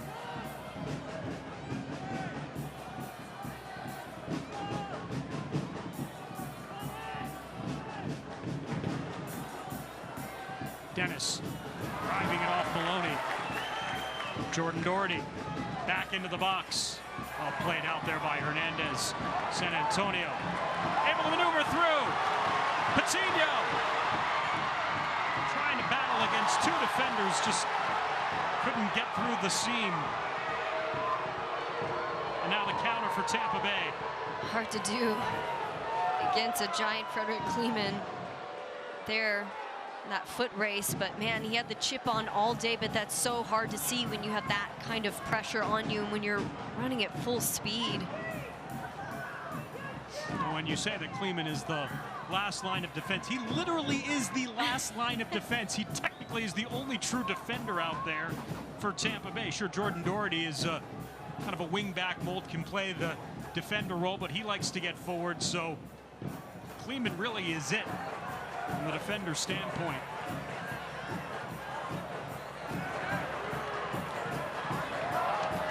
Over the top. Again, Patino. Turning. Firing it over goal. Taking the shot there, but he did have Tani running into that right side. Would have been another really quality opportunity. Maybe just buy himself some time, pull himself away, maybe back into the 18, and then have another opportunity at that shot. Harris. And just kind of running out of options here as he takes it further down to the corner. Back to Ekra. Jan Ekra. Cal Jennings will bump back through. Fabian Garcia Allow Marsman to come and get it. Keeps it moving. Back post, J.J. Williams! It's true for Williams! Tampa Bay has life! What a header for J.J. Williams! And the Rowdies are on the board here in the 67th minute. And that's exactly what Tampa needed. And that was one of the keys we mentioned going into the game, that horizontal movement, something they're so good, creating lots of chaos there in the back line, and then Jerome coming in with a force. Perfect spot and perfect placement. Any keeper would have been on his heels with that one. When you have a new keeper, Katie, the communication between keeper and defender, so key. Looked like Marsman was going to take the ball. Fabian Garcia wasn't taking any chances, played it out, kept the play moving, turns into a goal for Tampa Bay. Right, the clear just wasn't big enough there for them. The intention was good. I would have done the same thing in that situation, but we said that going into this match. It's moments like that when you bring a new keeper into the mix where the breakdown occurs. Rowdies have life here. A little over 20 minutes remaining. The 11th goal of the season for J.J. Williams. And that was a beauty. Perez. Williams. He lost his footing trying to make the turn. Well, San Antonio FC's kind of gone back to playing these long vertical balls, trying to search out Santiago Patino. It's not what they were doing, Katie, in the first half. They possessed, they were playing out wide. A little bit of a different look here in the second half. Right, I mean, I think going into this game, they maybe expected something different. Maybe the lull from Tampa gave them a bit of false confidence there. Tried to go back to their old formation. Might be a wise move to start trying to do the same thing. Of course, you're also missing that Nathan presence there on the right flank who, just brought precise passing. He brought creative movement there on the right side. Really a key piece there for both Tani and Santi. Joan missing runners, and Armin will get to it over on the far flank.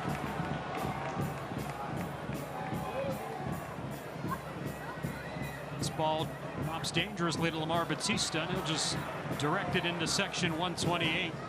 Hasn't been a lot of breakdowns defending tonight for San Antonio FC, but the cracks starting to show up a little bit here as we get closer to the 70th minute.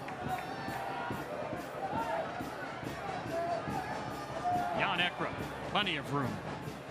And again, Dayon Harris on the right side. Going to cut past Jome.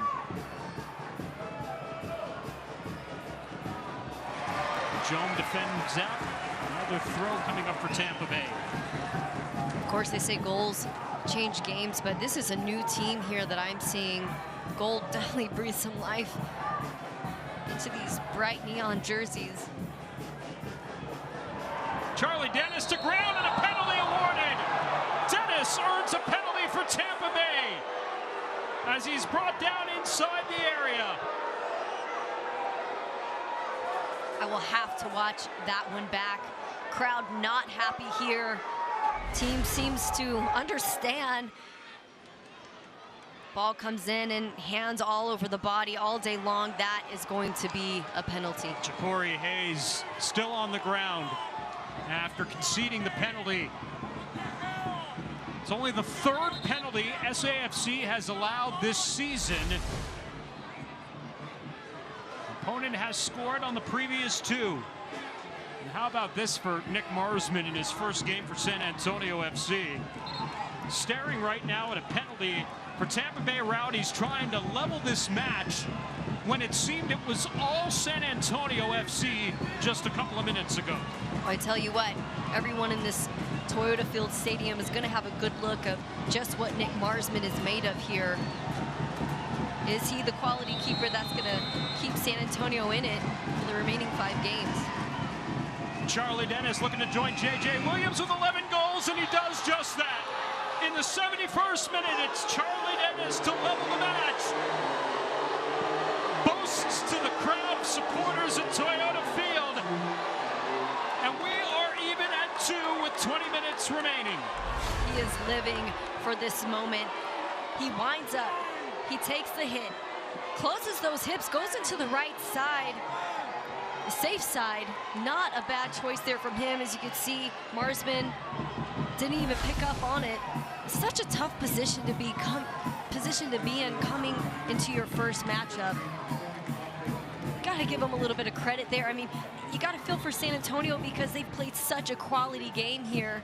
It's just these last couple of 10-15 minutes where Tampa has woken up and just taken care of business. They give up 2 goals in 5 minutes. J.J. Williams gets his 11th goal of the season in the 67th minute, and on the penalty, Charlie Dennis joins him with his 11th goal of the season in the 72nd minute, in a brand new match, leveled at 2 with 20 minutes or so remaining. Momentum all with the visitors right now.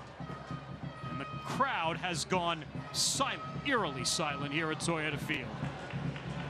Which isn't exactly what you want in this moment. Only minutes to go. You need your crowd to kind of show up and help keep the energy high and moving. But again, at square one, not a loss, but got to bring that momentum back. Hernandez spins out of the tackle. Out wide, Connor Maloney. Patino's there! And had it knocked away from behind. I don't think he got the full power on it as he turned. And that's J.J. Williams, who's down inside the box. As he wound up for that shot, J.J. Williams' leg might have gotten in the way of that one. Let's see Patino as he made the turn. I couldn't tell whether Williams got a... Yeah, he did. He got a piece of it. Great work from Williams, willing to take one for the team on that one. And they have options, especially up top right now. They can sub out Williams if he isn't able to continue. He's got a smile on his face and a handshake with Santi.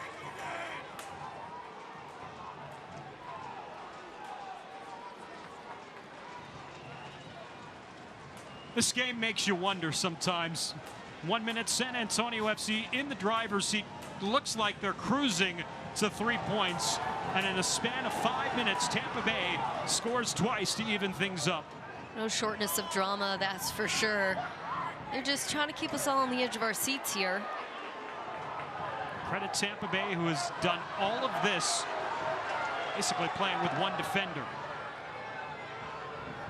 You can see a bit of disconnect there as San Antonio tried to work in that opportunity. I mean, you're used to seeing a team with that high press mentality. They stay connected, they go right into it. You can even see the frustration from Jorge trying to wave his teammates up. Hey, come on, let's get connected, move as the unit that we are.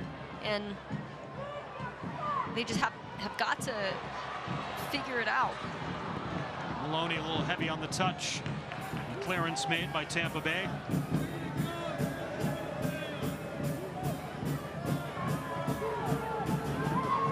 Impressive comeback for Rowdies if they would see it through to keep some points here.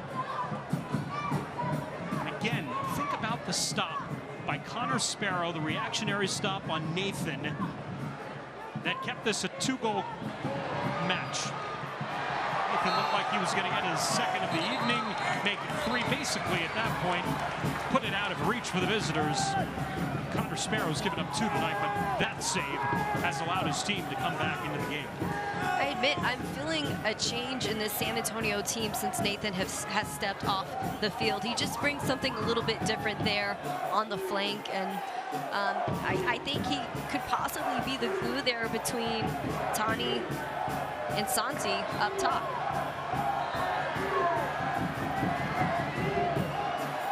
Not only that, when you switch to a more direct approach and formation, so to speak, up against a team who is known for their horizontal approach, they're going to have more opportunities up the flanks, which is why you want to kind of go back into that formation. Juan Ozakar's putting a jersey on. He's a guy who could play up that flank. We've seen him do it in the past.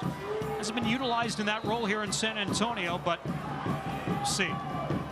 This one into the box is headed out.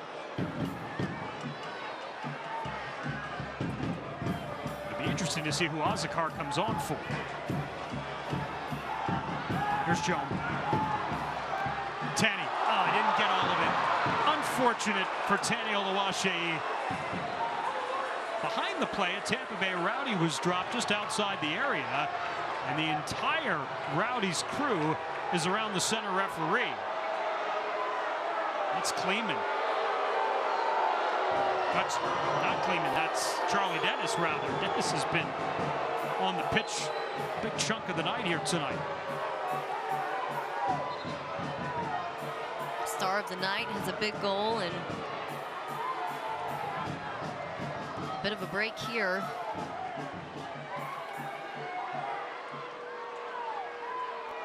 Maybe a knock on the head, his elbow up. It was behind the play, and boy, it was set up on a silver platter for Tani Oluwaseyi, just a miss hit. This Jome put it right into his breadbasket, though. You can see the frustration coming from Tani Oluwaseyi, and I think a bit of that is just when you're a player of his caliber, you're used to being on the receiving end of the ball all the time. You know, you're not really worried about having to share too much of that space with your fellow attacker, and I feel like there's been a bit more of a lean towards Santiago taking those opportunities, and despite Tani being open and receptive to the counterattack.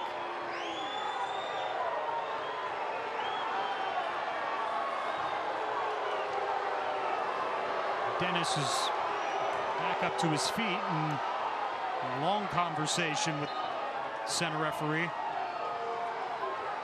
So Azakar will come on for Jome. And again, that to me thinks that they're going to probably use Azakar in a little bit more of a wide position here. See if he can maybe duplicate what we saw with Nathan earlier on. Remember, Azakar playing in a wide role was at his best last year in Oakland. Scored 11 goals, a career high. He's dropped a little bit more into the middle in Alan Marcina's formation. I'm sorry, I was gonna say, I tell you what, Dan Harris, his speed down that flank, I mean, Ish Jome has done a great job of holding him at bay almost completely all night long. I think the question is, can Azakar not just get carried away with too much of an attacking focus, but remember to get back and handle those one-on-one defensive opportunities and with the same caliber. Well, and again, with Batista coming on, San Antonio FC has truly gone back to really playing three in the back here. With the two wide players, Connor Maloney getting forward, and Azakar, again, will fit that style more. So we'll see how it shakes out here. That's a good point. Tampa Bay has really funneled things along the right side tonight on Jome. Jome's done his part. Here's Cal Jennings. Earn a corner for Tampa Bay. This is their sixth corner, 4 of which have come here in the second half after only earning 2 in the first 45 minutes tonight. I mean, this team is loaded with grit from start to finish. I mean, you see all of the challenges they've had throughout the season between coaching changes, roster changes, and they still show up and make things happen despite it all. Now the service from Lewis Hilton, the captain tonight in place of Aaron Guillen. That's a low ball through, defended out. Perez trying to rise up. Kept alive by Armin Hilton. Cutting back into the inside. A little heavy on that touch. Stays with the ball. Like it went off his arm. We play on. Marcina thought the same. Dan Harrison's a bouncing ball in. Dangerous there was Cal Jennings in the middle of the pack. Just couldn't get a full boot on it to finish. San Antonio in a complete scramble here. Just trying to collect themselves, find some shape. Perez. Perez gives it a go off of Tater and in! Joshua Perez gives the visitors the lead with 10 minutes remaining. 3-2 Tampa Bay as the game is turned on its head in San Antonio.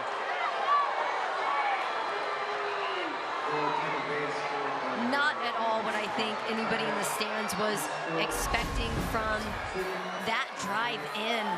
But great work there from Perez, just taking the opportunity. Unlucky for Tainer. He had the right intention, but this is what I mean. We've talked about this over and over again. I mean, not a ton a keeper can do there, but also that's a bit of a part of the communication that you need to have that you can only gain from experience with your team. That's the first goal of the year for Joshua Perez. An amazing turn of events here at Toyota Field. And right now what's on the line for San Antonio FC are two pretty impressive streaks that they have carried over the last several seasons. They are 28-0-5 in their last 33 games when they score multiple goals. They are 48-0-10, unbeaten in their last 58 games when scoring first. It's great that you mentioned that, Dan, because this is a team that has surprised us before. We've seen goals just minutes apart from San Antonio, and it's almost like they kind of need this pressure to really perform sometimes. Yellow there on the challenge. There have been some shocking results at Toyota Field this season. Think back to the 3-0 lead San Antonio had over San Diego Loyal.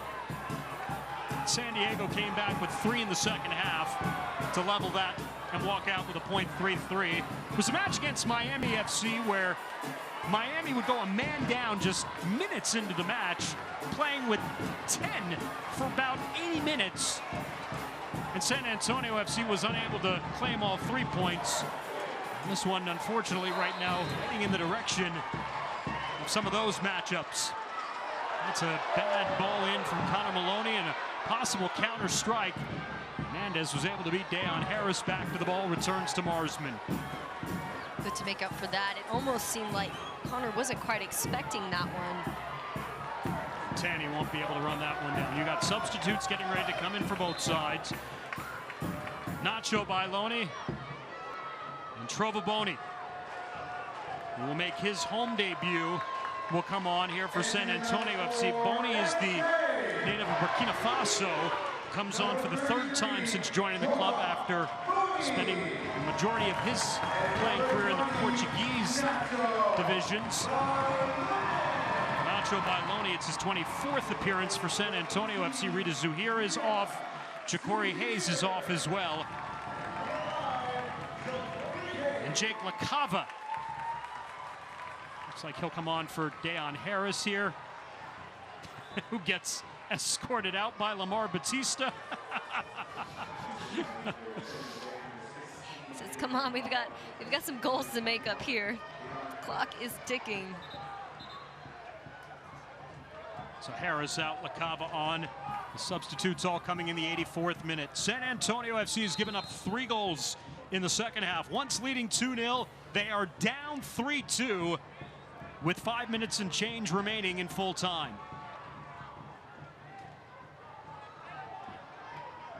Coach Dobson, I'm sure, knows you're going to get the ultimate high press and pressure here from San Antonio. Just minutes to go, a goal down. Makes sense for him to bring in some fresh legs in these moments.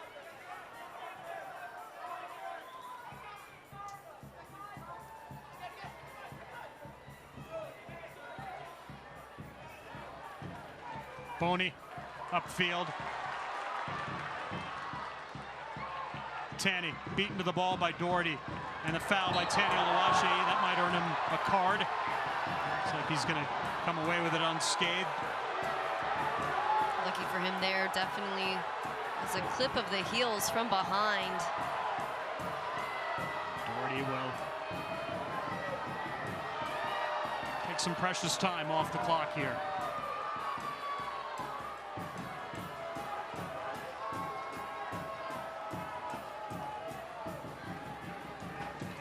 Been a roller coaster of emotions tonight for everyone in this match. It started with what looked like was going to be a pretty critical injury early to Forrest Lasso, the 2-time defender of the year. Santiago Patino riding the energy of the Toyota Field crowd in a just really a fresh push by San Antonio FC on their return home. Help SAFC propelled to a 2-0 lead early in the second half, but 3 unanswered goals by the visitors, sitting in the driver's seat here with 5 minutes remaining in the match. You could tell with the Forrest injury that It shook them a bit. It took them a minute to kind of collect themselves and figure out what the next move was. But once they did, now that they have their rhythm, they are just bringing some fantastic work here. And that man, Cal Jennings, he hasn't scored yet. But he'd be okay with that if his club comes away with 3 points tonight on the road in San Antonio.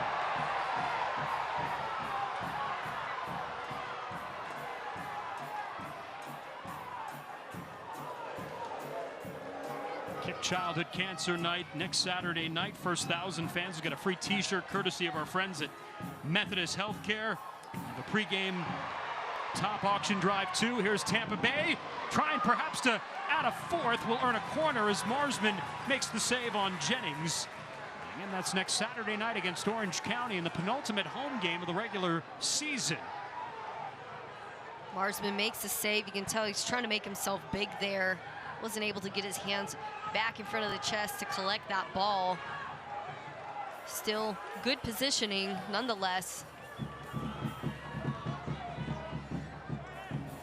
Looks like Tampa Bay will make another sub as well to take a little more time off the clock here. The 37-year-old Ariel Martinez will come on here in a moment. Talk about older players in the league, and it's not often that you see players in their late 30s. Ball back to Marsman and San Antonio FC. And now Martinez will come on here. Center referee brings the play down. Well, the 5-match scoring run will end for Cal Jennings as he will come off here in the 89th minute for Ariel Martinez. What a run, though, it was for Jennings.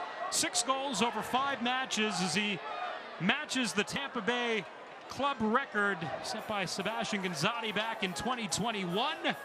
No goals tonight, but his club right now has 3 points sitting and waiting for them with a 1-goal lead here in the closing minutes.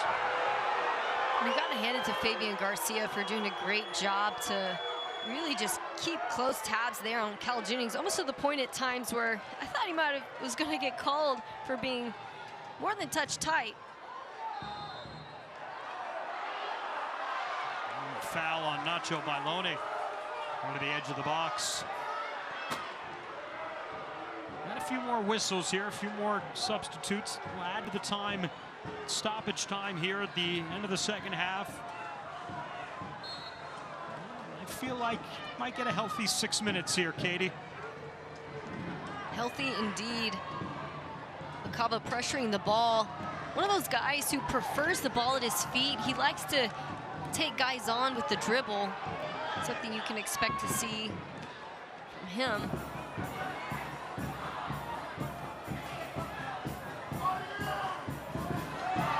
Ball rode out. Seemed like everybody saw it except the official. Antonio trying to get forward, and they just concede possession immediately. And now Armin, or rather Perez, he's got the go-ahead goal at this point. Sends Ariel Martinez off on the run. Martinez pushed to the ground, and a foul whistled on San Antonio FC. Martinez, 37, 131 matches in North America. Several years before that playing in his native Cuba. Last year with Hartford Athletic. Woo, way off here. Only 4 minutes of added time at the end of the second half. That even is going to end my run of pretty good ideas of what we're going to get. 4 minutes is a shocker to me. I thought for sure there was going to be much more time added to that. Lots of bodies on the floor, as you would expect in this matchup. It was a good challenge by Patino to win the ball, and Nacho Bailone will put it off Doherty for a corner. It'll be San Antonio's 9th corner of the night. But again, just 4 minutes added time at the end of this second half, and surprising considering the substitutes, the goals in himself. 4 goals in the second half. You could get 2 minutes added time just from the 4 goals. I would agree with that. Here's Azakar. Cleared away. container. Maloney. Connor Maloney drives one in. Fans wanted a handball. Batista can't get it through. Trovaboni. Batista off his back heel. Azakar! Earn another corner there. It's off the back of Lewis Hilton. San Antonio doing a great job here to earn corners, but they have got to make something happen with these opportunities. They've notoriously have not been able to convert on these set pieces. Pretty stationary here before the ball even goes in. Maybe a little more movement could help. Back post, Sparrow! It's in! At the death! Nacho Bailoni is leveled in stoppage time! Sparrow missed going upstairs. Bailoni has it in! We're level at 3! Leave it to Nacho Bailoni to prove me wrong, right? As I say that San Antonio hasn't been able to convert on set pieces coming from the corner flag, and Bailoni said, well, let's prove this commentator wrong. No commentator curses here. We watch this beautiful ball in. Perfect placement. He gets a hand on it. Bailoni's there. Right place, right time. Just beyond the full outreach there of Connor Sparrow. And Nacho Bailoni, that's a huge psyche goal, I think, for San Antonio FC.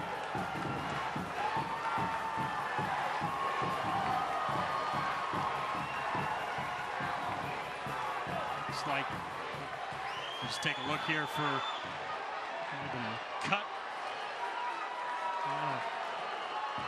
Maybe a minute or so more here to the added time as Nacho gets some attention. It's his 5th goal of the season. And maybe we're not done just yet. Azakar wins it away from Ekra. Maloney drives it in. Tanny over goal. Loving that development there, but Azakar, he had Patino there backside for quite a bit of time. Nice, wide open. Either way, the development worked, but we got to hand it to Nacho Bailoni because he is a guy who has come off the bench time and time again for San Antonio and proven himself very effective. Hard to be that player, to show up big, not as warm as everyone else on the pitch, and to still handle things the way he does. Dennis fended out, and Connor Maloney not going to be able to prevent it from crossing the byline. Give Tampa a chance here on the corner late. Their 8th corner of the match.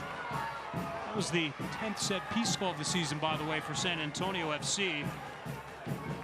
But now it's Rowdies likely with the last gasp here in added time.